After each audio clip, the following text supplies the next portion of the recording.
Let us begin by examining the current state of this conflict and understanding where things genuinely stand. The most critical thing to grasp right now is that Iran holds the upper hand in this war and has every reason to keep it going. Tehran is not looking for an exit, it is looking for leverage. The United States, on the other hand, finds itself in a position where making the kinds of concessions Iran is demanding is politically and strategically unthinkable, at least for now. So the fighting continues. Iran's calculation is deliberate and rational. As the conflict intensifies and moves up the escalation ladder, Tehran's relative advantage over Washington actually grows stronger. This is not an accident, it is a strategic reality that Iranian leadership understands very well. Every step upward in the escalation cycle works more in Iran's favor than America's. And yet, despite this, the economic consequences of this prolonged confrontation are becoming so severe that they threaten to destabilize the entire global economic order. This is precisely why President Trump finds himself in an uncomfortable and desperate position. He is the one reaching out to intermediaries, seeking pathways toward resolution. He is the one encouraging nations like Pakistan, Turkey, Egypt, and Saudi Arabia to help broker some kind of off-ramp. The fact that Washington is actively courting these middle powers to find a diplomatic solution tells you everything you need to know about who is feeling the pressure. It is not Tehran. Iran will not come to the table until it secures terms that it considers genuinely favorable. And right now, those terms are nowhere close to being on offer. These middle powers, Pakistan, Turkey, Egypt, and now Saudi Arabia, whose foreign minister recently visited Islamabad, are collectively attempting to construct a platform through which both sides might eventually find an exit. Could this effort succeed? In the long run, a negotiated settlement of some kind remains the most probable outcome. But the timing depends entirely on when Washington concludes that it has absolutely no other choice. Until that moment arrives, the war is likely to grind on. Here is the fundamental trap that President Trump walked into. He entered this conflict expecting a swift, clean, and decisive victory. The assumption was that American military superiority would quickly bring Iran to its knees, produce regime change, and neutralize the Iranian threat to Israel once and for all. That assumption proved catastrophically wrong. The quick victory never materialized. And once it became clear that no rapid resolution was coming, the United States found itself locked inside a conflict with no clean way forward and no painless way out. Trump now faces two deeply damaging paths. The first is to continue the war, which carries the risk of triggering a global economic catastrophe.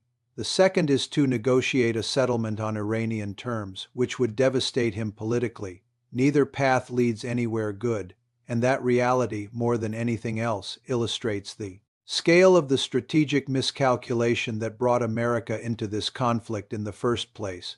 Part 2. America's dead ends and Iran's commanding position. To fully appreciate the depth of America's predicament, one must carefully examine the options available to Washington and recognize that none of them offer any realistic path to victory. This is not pessimism. This is a sober reading of the military and strategic realities on the ground. Let us walk through them one by one. The first option is escalation. Some voices in Washington argue that introducing American ground forces into the conflict could shift the balance. But this argument falls apart under scrutiny. Nobody can construct a credible scenario in which deploying American troops on Iranian soil improves Washington's strategic position. In fact, the opposite is true. A ground invasion would stretch American forces, inflame regional opposition, and hand Iran an even greater propaganda and strategic victory. You cannot win this war by sending in 15,000, 30,000, or even 40,000 soldiers. The numbers required to actually subdue Iran are politically and logistically impossible for Washington to mobilize. Going up the escalation ladder does not lead to an American victory. It leads deeper into a hole. The second option is withdrawal. Find a diplomatic off-ramp, pull back, and declare some version of success. But this option is equally problematic. If the United States steps back without securing Iran's agreement to reopen the Strait of Hormuz, Tehran will simply continue its current posture. Iran will keep the strait under its control. The flow of oil, gas, and fertilizer out of the Persian Gulf will remain disrupted. The economic damage to the global economy will continue regardless. So withdrawal without a deal solves nothing, and withdrawal with a deal means accepting Iranian terms, which brings us back to the political catastrophe discussed in Part 1.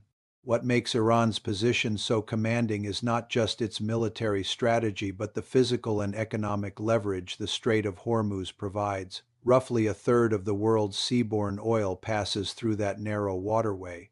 Iran's ability to choke that flow gives Tehran extraordinary power over the global economy and therefore over every major power that depends on energy imports.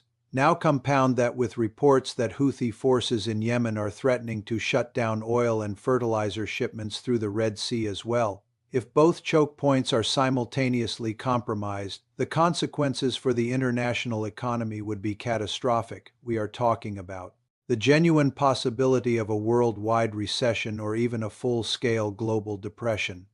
The military picture on the ground reinforces Iran's advantage even further. American military installations across the Middle East, all 13 of them, have reportedly sustained significant damage.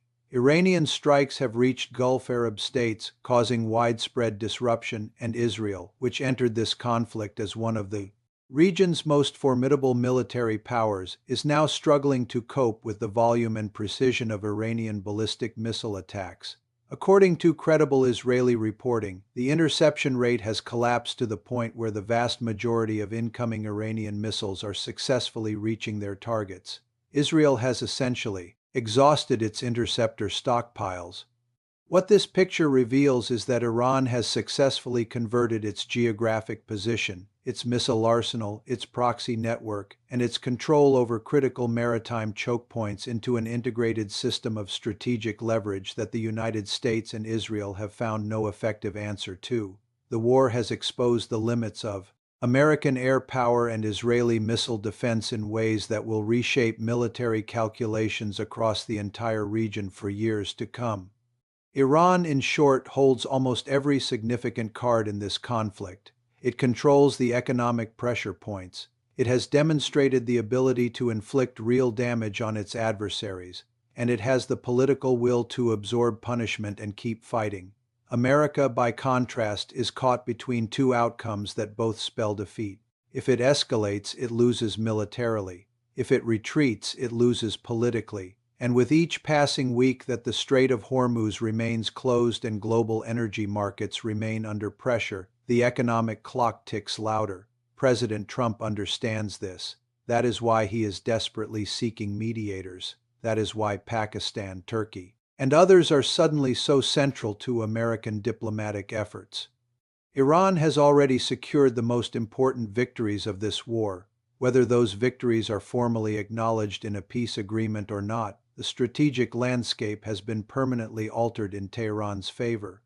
To understand the full consequences of this conflict, one must look beyond Washington and examine what is happening to Israel, the country whose security concerns played such a central role in pulling the United States into this war in the first place.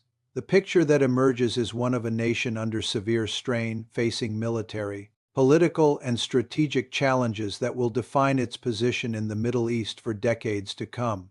Let us start with the military reality. Israel entered this period of conflict with a reputation as the region's most capable military power, equipped with sophisticated air defenses, a technologically advanced armed forces, and the unwavering backing of the world's most powerful nation. That reputation has taken a serious beating. Iranian ballistic missiles are penetrating Israeli air defenses at an alarming rate. The interceptor stockpiles that Israel depends upon for protection have been depleted to critical levels. Inside Israel, strict military censorship is limiting what the public knows about the true extent of the damage. But information is gradually emerging, and what it suggests is that the destruction on Israeli soil is considerably more severe than what international media outlets have so far reported. Simultaneously, Israel finds itself entangled in a ground war in southern Lebanon that is going far worse than its military planners anticipated. When Israeli forces moved into Lebanese territory, the assumption was that Hezbollah had been sufficiently weakened during the previous year's confrontations and would not present a serious fighting force. That assumption has proven dangerously incorrect. Hezbollah has rebuilt its missile and rocket arsenal with remarkable speed. It is firing projectiles into northern Israel at a sustained rate that is stretching Israeli defenses on a second front. And on the ground in southern Lebanon, Israeli armored forces are encountering fierce and sophisticated resistance. Hezbollah fighters are deploying advanced fiber optic guided drones with devastating effectiveness against Israeli tank formations. The Israeli ground campaign in Lebanon is not advancing as planned. It is bogged down. So consider Israel's position today compared to where it stood before this conflict began. It is fighting on multiple fronts simultaneously. Its most advanced air defense systems are being overwhelmed. Its ground forces are struggling in Lebanon. Its civilian population is living under sustained missile threat. And perhaps most consequentially, for its long-term security, Iran is now widely expected to accelerate its pursuit of a nuclear deterrent. Given everything that has happened, it would be strategically irrational for Tehran not to. The prospect of a nuclear-armed Iran represents precisely the nightmare scenario that Israeli strategic planners have spent decades trying to prevent, and it now appears closer to reality than ever before. Beyond the military dimension, there is the question of Israel's relationship with the United States and the role of the pro-Israel lobby in shaping American foreign policy. For decades, that lobby has exercised remarkable influence over American political discourse and policy decisions regarding the Middle East. Critics of Israel and its influence in Washington were routinely marginalized or ignored. That era appears to be ending. The public conversation inside the United States about Israel's role in dragging Washington into this conflict has shifted dramatically. Even in political circles that were traditionally among Israel's most reliable supporters, voices of criticism and skepticism are now being heard openly. The reason for this shift is not difficult to identify. It is increasingly understood across the American political spectrum that pressure from Israel and from pro-Israel advocacy groups was a significant factor in pushing the United States toward military confrontation with Iran. Absent that pressure, many analysts believe Washington would never have entered this conflict. That understanding is now reshaping how ordinary Americans and their political representatives think about the relationship between American interests and Israeli interests and whether those interests are genuinely aligned. However, it is important to distinguish between two separate phenomena here. The first is the shift in public discourse, how Israel is discussed, debated, and criticized in newspapers, on television, and across social media. That shift is already well underway and represents a meaningful change from the environment that existed even a few years ago. The second phenomenon is actual policy change, whether the United States government begins making concrete decisions that prioritize American interests over Israeli preferences. That second shift has not yet materialized at the policy level. The lobby retains significant influence inside Congress and the White House. But the question that hangs over the coming months and years is whether the damage done to the lobby's public credibility by this war will eventually translate into tangible changes in how Washington conducts its Middle East policy. What seems beyond serious dispute is that Israel will emerge from this conflict in a significantly weakened position, militarily stretched, facing a potentially nuclear Iran, bogged down in Lebanon, and for the first time in decades, watching its most important bilateral relationship come under genuine and sustained strain. When the guns eventually fall silent and this conflict reaches its conclusion, the world that emerges will look fundamentally different from the one that existed before. The global order is being redrawn in real time, and understanding who benefits and who suffers is essential for every nation charting its future course. The clearest winners of this entire episode are Russia and China. Moscow has received what can only be described as an extraordinary strategic windfall.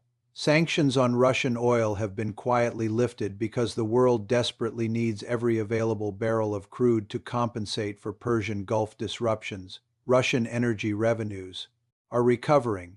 Meanwhile, the flow of Western weapons to Ukraine is slowing considerably as American military resources are redirected toward the Middle East. Every shell and missile sent to Israel is one fewer reaching Ukrainian defenders. For Russia, this conflict has delivered gifts it could not have engineered itself. China's gains are equally significant.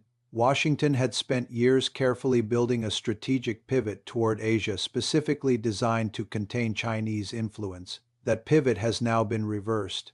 American military assets are moving away from East Asia toward the Middle East, creating breathing room for Beijing that it could not have purchased at any price.